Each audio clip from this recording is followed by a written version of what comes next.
Ramze. Söyledim. Teşekkür.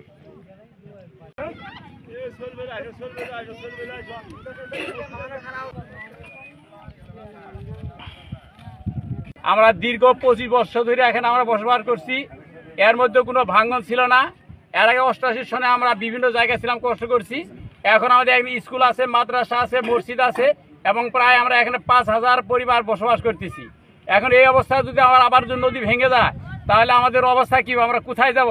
এই জন্য আমরা সবাই অনুরোধ করছি যাতে করে আমাদের বর্তমান যারা সরকারে আছেন, বিভিন্ন প্রতিনিধি আছেন, তাদেরকে সার্বিক সহায়তা করে আমাদের এখানে প্রতিবন্ধকতা নদী ভাঙনের যাতে আমরা না ভাঙে সেই ব্যবস্থা করার জন্য আমরা সবাই অনুরোধ করছি। 25 বছর যাবৎ এবং নদীর গর্ভের ভিতরে ছিল।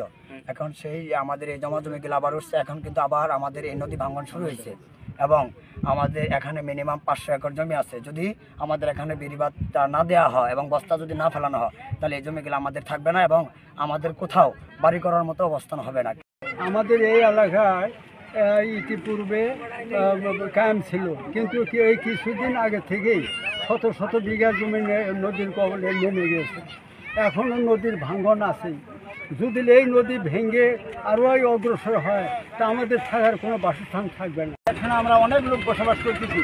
আমাদের এই নদীগুলো আবার ফিরে আসা আমাদের বিরাট ক্ষতি হবে, এমনকি আমরা বাড়ি করার মতো জায়গা, আমাদের জায়গা জমি থাকবে না, আবার ফিরে আমার পূর্বের মতো আমরা নালায়িত হইব। কাজে বর্তমান সরকারের নিকট আমাদের পুরোদের আবেদন, আমাদের এই নদী ভাঙন কীভাবে আমরা অব্যাহত পাবো এই আমাদের পুরোপুরি দাবি জানাচ্ছি। আসলে এই এলাকা দীর্ঘদিন প্রায় 26 বছরও যাবত এই চরটা জেগেছে, কিন্তু দীর্ঘদিন পর গত বছর এবং কি এই বছরও আবার নদী ভাঙন কবলে পড়েছে। এখানে আমাদের অনেকগুলো প্রতিষ্ঠান, মসজিদ, ঈদগাহ মাঠ এবং প্রায় 5000 লোকের বসবাস এবং প্রায় 2000 ফ্যামিলির মতন মানুষ এখানে বসবাস করছে।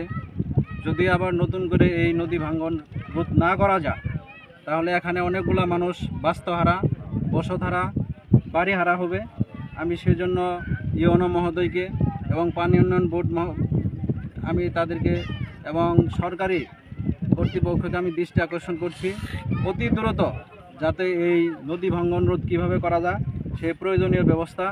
এবং আমাদের ডক্টর মাওলানা সামাউল হক ফারুকী ভাইকে আমি বলবো, আপনি যেহেতু আপনার পশ্চিম এলাকা, আমরা পশ্চিম এলাকার জন্য কাজ করে যাচ্ছেন, যাতে অতি দ্রুত যোগাযোগ করে এই নদী ভাঙন রোধ করা যায় এই দৃষ্টি আকর্ষণ করে।